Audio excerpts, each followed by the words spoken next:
Uma faxineira comum em um escritório corporativo, mais um dia de trabalho, mais uma rotina entediante, até que ela esquece o microfone do fone de ouvido conectado no sistema de comunicação interna da empresa. E o chefe, trancado em sua sala no último andar, começa a ouvir absolutamente tudo, cada palavra, cada segredo, cada confissão que está prestes a virar esse escritório de cabeça para baixo.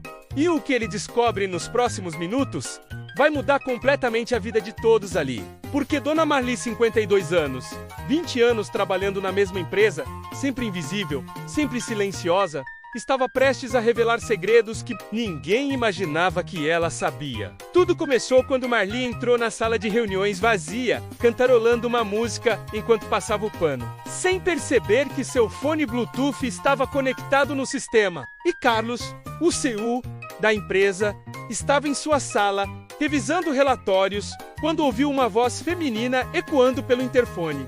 Inicialmente, ele pensou ser um erro técnico, mas quando prestou atenção percebeu que era Marli falando sozinha, enquanto limpava. E o que ela dizia era aparentemente inofensivo. Reclamações sobre o cansaço nas pernas, comentários sobre o tempo, nada demais. Então Carlos quase desligou o som, mas algo o fez continuar ouvindo. De repente Marli parou de cantarolar e suspirou fundo. Começou a falar como se estivesse conversando com alguém, narrando sua rotina. E foi aí que soltou a primeira bomba. Ela disse em voz alta que o gerente financeiro Rodrigo, aquele que todos achavam ser o funcionário modelo, estava desviando dinheiro da empresa há meses. Marli havia visto documentos na lixeira dele e papéis rasgados que ela juntou e guardou por precaução. Carlos sentiu o sangue gelar. Será que era verdade? Será que sua faxineira sabia de um esquema milionário acontecendo debaixo do seu nariz? Mas antes que pudesse processar essa informação, Marli continuou falando, agora sobre a secretária executiva Amanda, a queridinha do escritório, a que todos admiravam pela eficiência. Marli revelou que Amanda estava vazando informações confidenciais para a empresa concorrente. Ela havia visto e-mails no computador dela quando limpava tarde da noite. E-mails que Amanda esquecia abertos na tela. Carlos estava em choque absoluto. 2 bombas em menos de 3 minutos. Mas Marli não havia terminado. Ela seguiu limpando e falando, agora comentando sobre as fofocas que ouvia nos corredores, revelando que o diretor de marketing estava tendo um caso secreto com a estagiária. Que o supervisor de vendas fingia reuniões externas, mas passava as tardes no cinema, que a coordenadora de Araque adulterava folhas de ponto de seus favoritos. Era um festival de revelações, uma verdadeira novela corporativa sendo narrada em tempo real. E Carlos estava gravando tudo, cada palavra, cada acusação, mas então veio a reviravolta que ninguém esperava. Marli parou de falar sobre os outros e começou a falar sobre ela mesma. Revelou que durante esses 20 anos ela não era apenas uma faxineira, ela tinha sido gerente de operações em uma grande multinacional antes de perder tudo em um golpe financeiro que destruiu sua vida. Ela aceitou o trabalho de faxineira para recomeçar do zero, mas manteve sua mente afiada observando cada detalhe daquele escritório, estudando cada movimento, cada decisão errada, cada oportunidade perdida. Ela sabia mais sobre aquela empresa do que qualquer executivo, porque enquanto eles estavam em reuniões intermináveis, ela estava nos bastidores vendo a verdade nua e crua. Carlos estava perplexo. Aquela mulher que ele cumprimentava distraidamente nos corredores era uma espécie de gênio. Invisível, mas a história ficou ainda mais surpreendente quando Marli revelou seu verdadeiro plano. Ela não estava apenas observando, ela estava documentando tudo, cada irregularidade, cada falha administrativa, cada decisão questionável, e tinha guardado evidências durante anos, não por vingança, mas porque estava escrevendo um livro sobre ética corporativa, usando aquela empresa como estudo de caso, e planejava publicá-lo em breve, expondo todos os podres, sem revelar nomes reais, mas com detalhes suficientes para que qualquer um da indústria reconhecesse os padrões. A reviravolta agora era total. Carlos percebeu que não estava ouvindo apenas fofocas de corredor. Estava ouvindo a análise de uma profissional experiente que via a empresa de um ângulo que nenhum consultor caro jamais conseguiria ver. Marli continuou falando e revelou que sabia que Carlos era um bom homem, que ele herdou uma empresa problemática do pai e estava tentando consertar as coisas, mas estava cercado de pessoas erradas. Ela disse textualmente que se Carlos soubesse metade do que acontecia nos bastidores, ficaria enojado e que ela torcia para que um dia ele descobrisse a verdade antes que fosse tarde demais. Carlos sentiu um aperto no peito.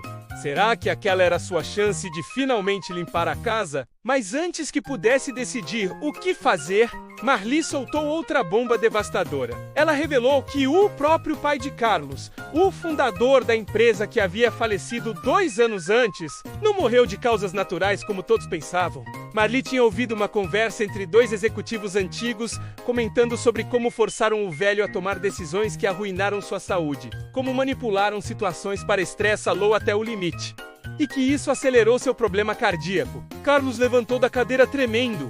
Aquilo era pesado demais. Acusações graves demais. Será que era verdade? Será que seu pai foi praticamente assassinado por subordinados gananciosos? Marli suspirou fundo e disse que guardou isso para si por anos, porque não tinha provas concretas, apenas conversas que ouviu enquanto fingia não estar presente. Mas que isso a assombrava todas as noites. E foi aí que Carlos percebeu que precisava confrontá-la imediatamente, não com raiva, mas para entender tudo, para pegar todas as provas que ela tinha para finalmente fazer justiça. Ele saiu correndo da sala em direção ao andar onde Marli estava.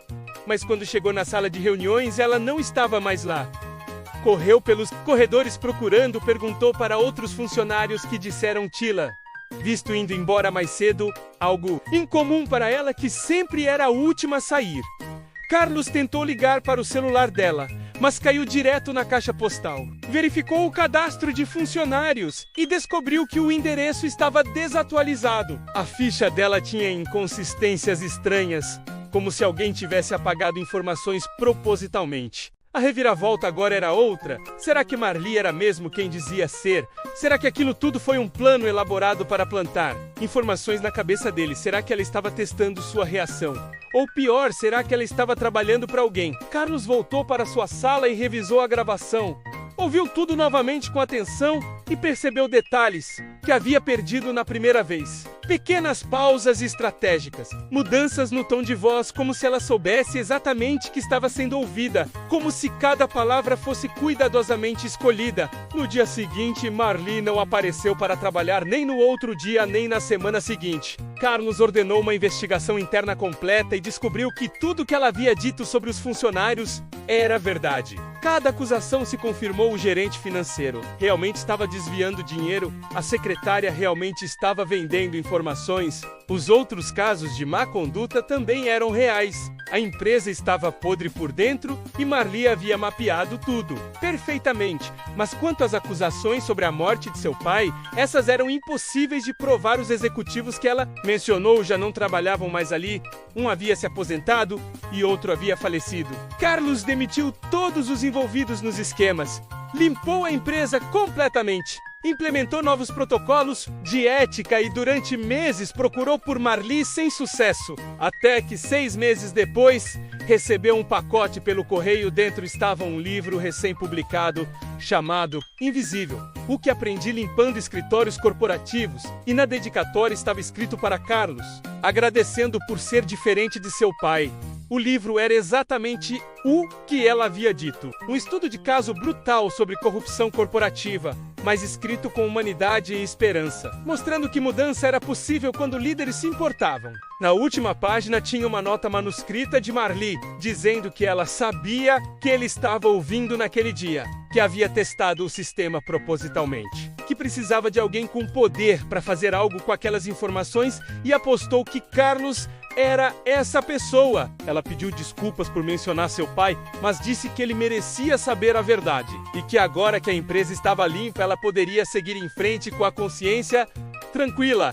Ela não deixou nenhum contato, apenas um agradecimento final e um desejo de sucesso. Carlos fechou o livro com lágrimas nos olhos. Aquela faxineira invisível havia sido a heroína improvável que salvou sua empresa e honrou a memória de seu pai.